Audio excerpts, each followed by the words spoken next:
Video ini akan membahas tentang materi yang akan digunakan sebagai bahan pelaksanaan seleksi akademik PPG dalam jabatan tahun 2023.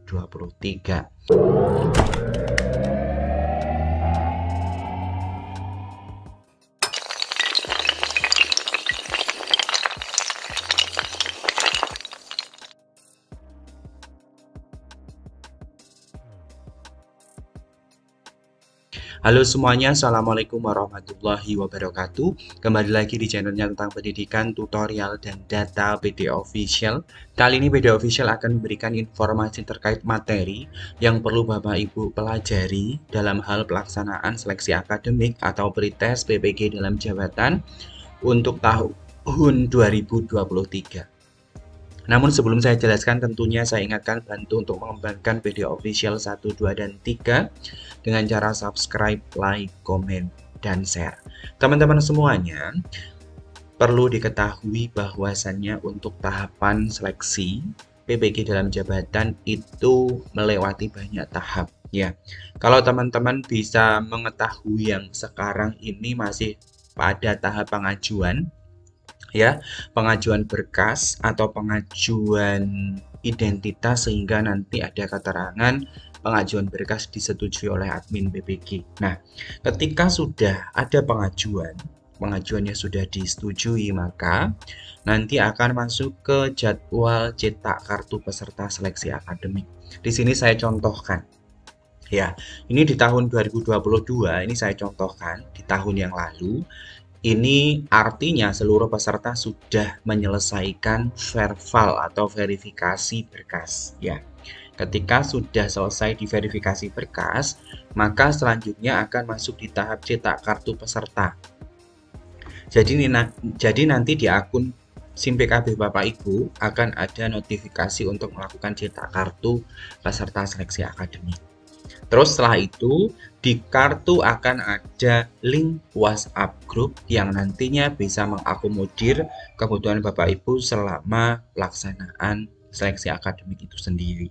Terus nanti akan ada jadwal uji coba aplikasi dan akan dilakukan seleksi akademik daring domisili yang jadwalnya itu sesuai dengan pembagian jadwal yang tercantum pada kartu peserta itu sendiri. Gitu ya Bapak Ibu. Artinya dari sini Bapak Ibu tahu ketika berkas sudah disetujui maka tahap-tahapannya seperti ini. Yang menjadi poin pada video ini ialah apa sih materi yang perlu Bapak Ibu siapkan atau yang perlu Bapak Ibu pelajari dalam hal pelaksanaan seleksi akademik atau persiapan seleksi akademik itu sendiri, yang kabarnya di tahun 2023 untuk PPG dalam jabatan kategori A dan kategori B itu dilaksanakan pertengahan Juli 2023. Nah, untuk menjawab pertanyaan tersebut Bapak Ibu, di sini saya tunjukkan kisi-kisi seleksi akademik PPG dalam jabatan. Informasi juga di tahun 2023 kisi-kisinya belum ada. Jadi masih berkiblat di kisi-kisi PPG dalam jabatan tahun 2022. Ya, sama kayak yang kemarin teman-teman yang UP di tanggal 25 Juni kemarin masih menggunakan kisi-kisi di tahun 2022. Sama halnya di pelaksanaan pretest PPG dalam jabatan di tahun 2023, kabarnya juga masih menggunakan kisi-kisi yang sama di tahun 2022. Lalu materi apa yang perlu Bapak Ibu pelajari untuk persiapan pelaksanaan seleksi akademik itu sendiri? Nah, di sini saya tunjukkan ya Bapak Ibu kisi-kisi per mata pelajaran sesuai dengan bidang studi yang Bapak Ibu pilih ketika pengajuan berkas di SIM PKB. Ya, di sini banyak ragamnya. Ya, dari mulai agribisnis pengolahan lahan pertanian, agribisnis tanaman, agribisnis ternak, akuntansi dan keuangan, antropologi, bahasa Arab, bahasa Bali, bahasa Indonesia, bahasa Inggris, bahasa Jawa, bahasa Jepang, bahasa Jerman, bahasa Madura, bahasa Mandarin, bahasa Perancis, bahasa Sunda. Bimbingan dan konseling atau konselor, biologi, bisnis dan pemasaran, desain dan produk kreatif kria, ekonomi, farmasi, fisika, geografi, geologi pertambangan, guru kelas SD, guru kelas TK, ilmu pengetahuan alam, ada ilmu pengetahuan sosial, ada kehutanan, keperawatan, kesehatan gigi, dan lain sebagainya. Nanti Bapak Ibu bisa scroll ke bawah ya, mengenai kisi-kisi per mata pelajarannya, dan nanti caranya diklik saja seperti ini Bapak Ibu. Nanti akan diarahkan ke kisi-kisi di mata pelajaran yang Bapak Ibu pilih. Gitu ya. Nanti silahkan dipilih download. Nah, dari sini Bapak Ibu nanti akan tahu materi apa saja yang perlu Bapak Ibu siapkan untuk persiapan seleksi akademik atau yang sering disebut pretest ya. Pretest PPG dalam jabatan. Ini saya contohkan untuk guru kelas SD.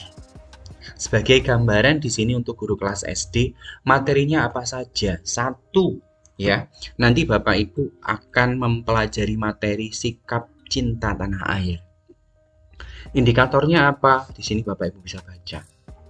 Submaterinya apa saja tentang sikap nasionalisme, sikap patriotisme, sikap menghargai perbedaan, sikap mengutamakan kepentingan bersama, sikap mempertahankan kekayaan alam Indonesia, mengapresiasi kekayaan budaya bangsa, dan lain sebagainya. Ya. Terus ada lagi di sini untuk submateri sikap samapta, sikap kesepenuhhatian, sikap kemurah hatian, dan lain sebagainya. Terus kita masuk di CPBS ya.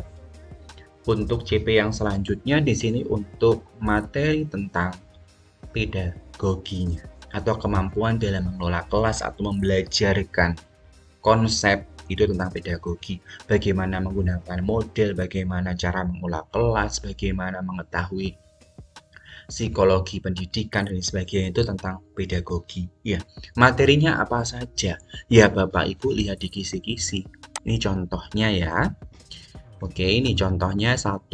Mahasiswa mampu merumuskan indikator capaian pembelajaran berpikir tingkat tinggi pada muatan materi 5. Mata pelajaran pokok di SD yang harus dimiliki peserta didik mencangkup sikap, pengetahuan, dan keterampilan secara utuh, ada kritis, kreatif, komunikatif, dan kolaboratif. CPMK-nya apa?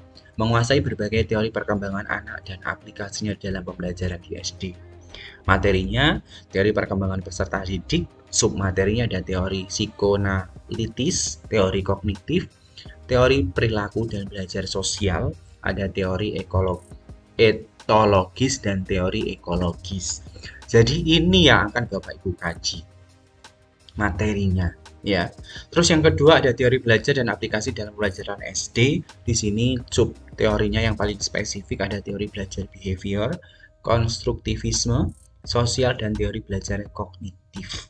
Ada lagi materi tentang penilaian autentik, penilaian sikap, penilaian pengetahuan, dan penilaian keterampilan. Ini yang akan Bapak Ibu kaji. Kita geser sampai dengan bawah ya. Kita geser sampai dengan bawah. Nah, di sini ada etika profesi guru ya, ini juga yang Bapak Ibu akan kaji. Ada tentang regulasi terkait profesi guru, silahkan juga dikaji. Ada nilai utama, religius, nasionalis, kemandirian, gotong royong, dan integritas untuk penguatan pendidikan karakter. Ini Bapak Ibu juga akan bahas, silahkan ya. Intinya, bahas materi sesuai dengan kisi-kisinya, karena di sini sudah disertakan materi pokoknya apa, submaterinya apa, topiknya apa. Oke, kita geser ke bawah.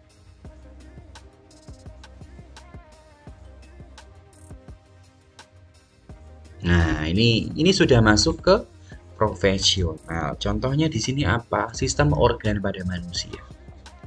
Ya.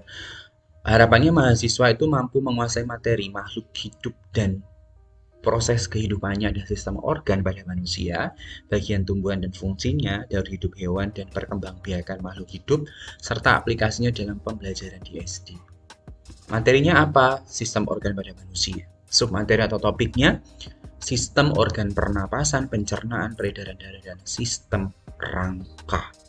Jadi nanti ada soal, diberikan gambar model sistem organ pernapasan, dapat menjelaskan proses pernapasan perut.